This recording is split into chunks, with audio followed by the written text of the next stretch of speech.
No altar da antiga igreja de São Vicente, em Lisboa, João apertou o código QR impresso em um pequeno cartão branco, projetando na tela gigante atrás dele uma série de mensagens e fotos que revelavam sua orientação sexual e o caso secreto de seu pai com outro homem. A noiva, Maria, congelou com o buquê nas mãos, enquanto os convidados murmuravam em choque, e o pai de João, António, desabou na cadeira, o rosto pálido como cera. Em segundos, o casamento que deveria unir duas famílias tradicionais se transformou em um caos de sussurros e olhares acusadores, forçando João a enfrentar as consequências de uma verdade que ele havia escondido por anos. João sempre soube que era diferente.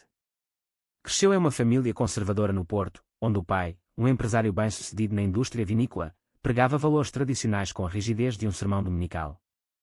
Um homem deve ser forte, casar, ter filhos e honrar o nome da família, repetia António durante as refeições familiares, enquanto a mãe, Teresa, assentia em silêncio, cozinhando pratos típicos como o cozido à portuguesa. Aos 15 anos, João sentiu os primeiros impulsos ao ver um colega de escola, mas enterrou esses sentimentos fundo no peito, temendo o julgamento que viria. Aos 28 anos, João era um advogado promissor em Lisboa, vivendo uma vida dupla. De dia, cortejava Maria, filha de um sócio de seu pai, uma mulher gentil e inteligente de 26 anos, formada em arquitetura, que sonhava com uma família grande. Eles se conheceram em uma festa de negócios, e o noivado veio como uma expectativa natural. Mas à noite, João escapava para os braços de Miguel, um artista de 30 anos que pintava murais nas ruas de Alfama. Miguel era livre, com cabelo preto ondulado e olhos castanhos que pareciam capturar a essência da alma. Eles se encontraram por acaso em uma galeria de arte, e o que começou como uma conversa sobre expressionismo virou uma paixão intensa, mas clandestina. Por que você não assume isso, João? Nós poderíamos ser felizes de verdade, dizia Miguel em sussurros, após noites passadas em seu pequeno apartamento com vista para o Tejo. João respondia com um suspiro: minha família me mataria. Meu pai. Ele nunca aceitaria. A pressão familiar era sufocante. António planejava o casamento como se fosse um negócio, investindo em um salão luxuoso no Estoril e convidando influentes da sociedade portuguesa. Isso selará nosso legado, declarava ele, ignorando os olhares distantes de João. Mas o segredo começou a rachar quando João descobriu algo chocante sobre o pai.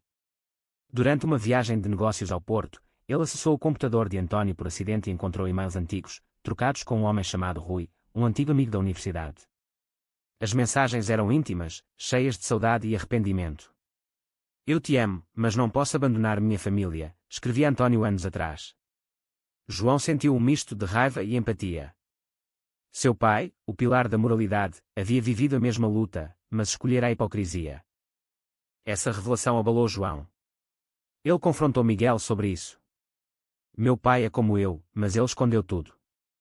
Casou com minha mãe, teve filhos, e agora me força ao mesmo caminho. Miguel, com sua visão progressista, incentivou: use isso para se libertar. Mostra a verdade. Mas João hesitava. Revelar significaria destruir a família, magoar Maria, que não merecia isso, e enfrentar o escândalo em uma sociedade ainda marcada por conservadorismo católico. Os dias antes do casamento foram um tormento. João mal dormia, debatendo internamente. De um lado, a lealdade à família e a imagem perfeita, do outro, a autenticidade e o amor por Miguel. Ele começou a planejar em segredo, ocultou mensagens, fotos e até um vídeo curto de uma conversa gravada com o pai, admitindo indiretamente seu passado. Colocou tudo em um site privado, acessível por um QR Code. Na véspera, Maria notou sua inquietação. O que há de errado, amor? Você parece distante. João mentiu, só nervosismo. Mas dentro dele, a tensão crescia como uma tempestade sobre o Atlântico. Ele sabia que o ato seria irreversível, uma traição que custaria caro. No dia do casamento, a igreja estava lotada. Vestido de terno impecável, João subiu ao altar, o coração acelerado. Maria sorria, radiante em seu vestido branco. António, orgulhoso, ajustava a gravata. Quando o padre perguntou se alguém se opunha, João ergueu a mão, surpreendendo a todos. Eu me oponho, disse ele, voz firme. Então, pegou o cartão com o QR Code e o escaneou no projetor preparado.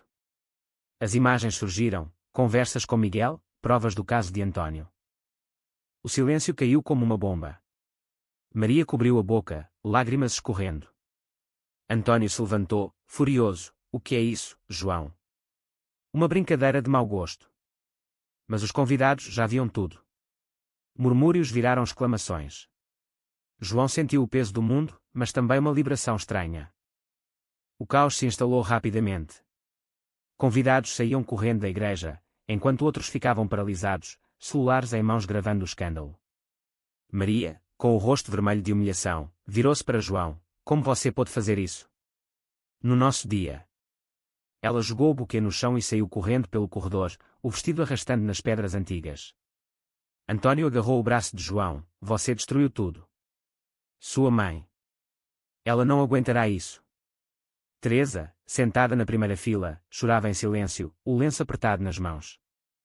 João foi levado para uma sala lateral pelo padre, um homem idoso com olhos compassivos. Filho, o que você fez foi grave. Mas talvez necessário. Lá, ele explicou. Eu não aguentava mais a mentira. Pai, você me forçou a isso, vivendo sua própria hipocrisia. Antônio negou no início, aquilo foi um erro do passado. Eu superei. Mas João mostrou mais provas, e o pai desabou, admitindo, eu amava Rui, mas escolhi o caminho certo. Para a família. Enquanto isso, Miguel esperava do lado de fora, em um carro discreto. Ele havia ajudado a montar o site, mas agora duvidava, e se isso nos destruir também? João ligou para ele, venha-me buscar. Acabou. Mas antes de sair, confrontou Maria no jardim da igreja. Ela, ainda em choque, disse, eu te amava, João. Mas você me usou como cobertura. Ele pediu perdão, não foi intencional. Eu tentei ser quem não sou. Maria, com dignidade, respondeu, vai embora. Não quero te ver mais. A notícia se espalhou como fogo em mato seco. Jornais online portugueses como o Público e o Expresso publicaram artigos, escândalo em casamento de família proeminente, revelações de orientação sexual abalam sociedade. Antônio perdeu contratos comerciais, clientes conservadores cancelaram parcerias. Em casa, Teresa confrontou o marido, você mentiu para mim todos esses anos. Antônio, abatido, confessou tudo, revelando que seu casamento foi uma escolha pragmática, não de amor. João se refugiou no apartamento de Miguel em Alfama. Os dois passaram noites discutindo o ocorrido. Você acha que valeu a pena? Perguntava Miguel. João respondia, sim, mas o preço é alto. Ele perdeu o emprego no escritório de advocacia, onde o chefe, amigo de Antônio, o demitiu por conduta inadequada. Amigos de infância viraram as costas, chamando-o de traidor. Mas o conflito interno de João só crescia. Ele se sentia culpado por magoar Maria e a mãe. Ligou para Teresa, mãe, me perdoe. Ela, com voz trêmula, eu sempre soube, filho. Mas seu pai. Ele me convenceu a ignorar. Essa revelação trouxe alívio, mas também raiva. Porque ela não o protegeu. Antônio, isolado, começou a refletir. Aos 55 anos, via sua vida desmoronar. Encontrou Rui após décadas, em um café no Chiado. Você estragou tudo ao se esconder, disse Rui, agora casado abertamente com um parceiro. Antônio chorou, eu tinha medo. Essa reunião o fez questionar suas escolhas. Enquanto isso, a sociedade reagia. Grupos LGBT em Portugal, como a ILGA, apoiaram João publicamente, uma história de coragem contra a hipocrisia. Mas conservadores criticavam, ele destruiu uma família por egoísmo. João recebeu mensagens de ódio online, mas também de apoio de jovens gays que se identificavam. Miguel e João tentavam reconstruir. Caminhavam pelas ruas de Lisboa, mãos dadas pela primeira vez em público. Mas a tensão persistia. E se minha família nunca me perdoar, dizia João. Miguel respondia, eles terão que escolher, amor ou preconceito. Dias viraram semanas. Antônio marcou uma reunião familiar. No restaurante familiar no Porto, sentaram-se à mesa, João, Miguel, Antônio, Teresa e até Maria, convidada por cortesia. A atmosfera era elétrica. Antônio começou, eu errei. Forcei você a uma vida que eu mesmo odiei. João, surpreso, ouviu o pai se abrir sobre sua juventude, a pressão social na ditadura salazarista. Mas Maria interveio, vocês me usaram como peão. Eu merecia a verdade antes. João assentiu, você tem razão. Eu fui covarde. A conversa virou um acerto de contas, com lágrimas e acusações. Miguel defendeu João, ele sofreu tanto quanto vocês. No fim, António estendeu a mão. Filho, eu te aceito. Mas o dano está feito. João apertou, mas sentiu o abismo. A família saía dali fraturada, mas com sementes de cura. Meses após o escândalo, João e Miguel mudaram para um pequeno apartamento em Sintra, buscando paz nas montanhas verdejantes. João abriu um escritório próprio, defendendo casos de direitos LGBT, transformando sua dor em propósito. Cada cliente me lembra porque fiz aquilo, dizia ele a Miguel durante jantares à luz de velas. Mas as noites eram assombradas por pesadelos, o rosto de Maria, o colapso de António. António, por sua vez, enfrentava uma crise existencial. Divorciado de Teresa após revelações mútuas, ela admitira um caso breve anos antes, ele morava sozinho em uma casa no Douro, cercado por vinhedos. Eu construí tudo sobre mentiras, confidenciava a um terapeuta em Lisboa. Começou a voluntariar em associações de apoio a idosos LGBT, encontrando redenção em ajudar outros. Teresa, mais resiliente, reconectou com João. Visitava o casal em Sintra, trazendo pastéis de nata caseiros. Eu falhei como mãe, ignorando os sinais, admitia ela. João perdoava, nós todos erramos. Mas o perdão não apagava as cicatrizes. Maria, após o trauma, viajou para o Brasil, trabalhando em projetos de arquitetura sustentável. Enviou uma carta a João: eu te perdoo, mas nunca esqueço. Encontre sua felicidade. Ele leu com lágrimas, sentindo o peso da traição. A tensão culminou quando um documentário sobre o caso foi anunciado na RTP. Um jornalista contatou João: sua história inspira, mas também divide. Ele aceitou participar, mas com condições: incluir perspectivas de todos. No estúdio, reencontrou o pai. António, nervoso, falou: eu eduquei meu filho no medo que eu sentia. Agora, pago o preço. Miguel apoiava João, mas inseguranças surgiam. E se você se arrepender de mim? Perguntava. João respondia com um beijo: você é a minha verdade. O documentário estreou, gerando debates nacionais. Em fóruns online, opiniões colidiam: João é herói versus ele é egoísta. Uma petição surgiu para leis mais protetoras contra a discriminação. João recebeu uma ligação inesperada de Rui, o antigo amor de António. Seu pai me procurou. Estamos reconectando. Isso abalou João. Ele merece felicidade, mas e minha mãe? Teresa, sabendo, disse: deixa-o ir. Eu estou bem. Em uma viagem ao Algarve, João e Miguel discutiram futuro. Casamento, sugeriu Miguel. João hesitou. Após o que fiz, sim. Mas honesto. António apareceu na porta deles dias depois. Eu vim pedir perdão de verdade. Revelou: estou com Rui agora. Aberto. João abraçou o pai, mas questionou: por que demorou tanto? A família se reuniu novamente, agora incluindo Rui e o parceiro de Teresa, um viúvo gentil. A mesa era tensa, mas honesta. Conversas sobre preconceito, amor e escolhas fluíam. Mas uma traição final surgiu. João descobriu que António havia vazado detalhes ao jornalista por fama. Você usou nossa dor, acusou. António negou, mas provas mostraram o contrário. O confronto foi brutal, rompendo laços novamente. A revelação da traição de António abalou as fundações recém-construídas.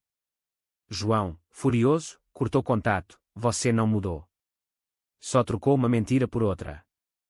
Miguel tentava mediar: dê tempo a ele. Mas João via hipocrisia: ele expôs mais do que eu no QR Code. António, isolado novamente, afundou em depressão. Rui o apoiava: você errou, mas pode consertar. Ele escreveu uma carta pública no Diário de Notícias: admito meus erros. Peço perdão ao meu filho. Teresa, dividida, visitou João: seu pai é falho, mas ama você. João rebateu: amor não justifica manipulação. Maria retornou a Portugal, abrindo um estúdio em Lisboa. Encontrou João por acaso em um café. Ouvi sobre o documentário. Você está bem. Conversaram horas, curando feridas. Eu encontrei alguém, disse ela. João sorriu: fico feliz. A sociedade evoluía. Com as eleições aproximando, partidos discutiam direitos LGBT, citando o caso de João como exemplo. Ele testemunhou no Parlamento: minha história mostra o custo da repressão. Miguel propôs casamento em uma praia no Alentejo. João aceitou, mas com ressalvas, sem segredos. O evento foi pequeno, só amigos próximos. António tentou comparecer, mas João recusou. Prove que mudou. António começou terapia em grupo, compartilhando sua jornada. Meses depois, uma crise de saúde uniu todos. Teresa sofreu um acidente de carro. No hospital em Coimbra, João e António se reencontraram. Eu sinto sua falta, filho, disse António. João, emocionado, eu também. Mas confie em mim. Durante a recuperação, conversas profundas ocorreram. António admitiu, eu temi o julgamento, como você. João respondeu, mas eu escolhi a verdade, pagando o preço. Miguel e Rui se tornaram aliados, organizando jantares. A família, fraturada, começava a remendar. João publicou um livro, Códigos Escondidos, narrando sua história. Virou best-seller, inspirando debates. Em uma conferência em Faro, João encontrou opositores. Um grupo conservador protestava. Você destruiu valores tradicionais. Ele rebateu, valores que sufocam vidas. O clímax veio quando António confrontou os protestadores publicamente, meu filho é corajoso. Eu fui covarde. Isso viralizou, mudando percepções. João e pai reconciliaram em uma viagem ao Porto. Eu te amo como é, disse António. João chorou, obrigado. Com o tempo, a família encontrou um novo equilíbrio. João e Miguel casaram legalmente em uma cerimônia simples na Câmara Municipal de Lisboa, com António como padrinho. Teresa, recuperada, sorria ao lado de seu companheiro. Maria enviou flores, parabéns pela autenticidade. Antônio e Rui viajaram pela Europa, vivendo abertamente. Demorou, mas chegamos lá, dizia António. João continuou a advocacia, ajudando jovens LGBT. Cada vitória é uma redenção, refletia. Mas reflexões persistiam. Em noites quietas, João questionava, e se eu tivesse ficado calado? A dor valeria a liberdade. Miguel respondia, você inspirou mudanças. Olhe para seu pai. A sociedade portuguesa avançava, leis antidiscriminação foram aprovadas, citando casos como o dele. Em um aniversário familiar no Douro, todos brindaram. À verdade, disse João. Mas o passado ecoava. Um artigo crítico surgiu, herói ou traidor? João riu, ambos, talvez. A vida seguiu, com altos e baixos. João escreveu em seu diário, o QR Code foi uma porta. Dolorosa, mas necessária. Anos depois, adotando uma criança com Miguel, ele via o ciclo quebrado. Nossa família será honesta. António, idoso, contava histórias aos netos, aprendam com meus erros. A história terminou em paz relativa, mas com lições duras. Foi certo João expor tudo publicamente, ou ele deveria ter resolvido em privado, evitando o dano colateral.